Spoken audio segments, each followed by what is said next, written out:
Joel 2, versículo 26, tabisa.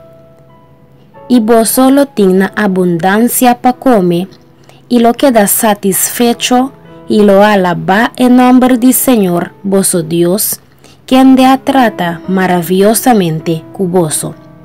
Y ahora mi pueblo lo no guardo brongonza nunca más. Láganos reza. Oh nos bon Dios, esta bonita promesa boa primitinos awe. Boa avisanos que nunca nos lo queda brongonza. Tata, abo conocenos necesidad nan. Bo conocenos gasto nan diariamente. Bota mira con duro nuestra lucha, oh Dios. Ayúdanos y multiplica etiki con nos tin para nos portin na abundancia.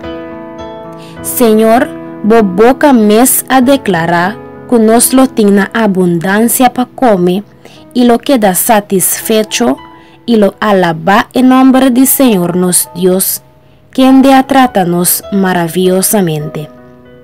Oh Tata, no laga boyunan cana pidi pan nunca. Nunca más bo pueblo lo no guardo brongosa. Danki, Tata, ku abo nunca ta fallanos. Gente por fallanos, pero abo sí nunca ta laganos. Nunca bota descualificarnos como gente.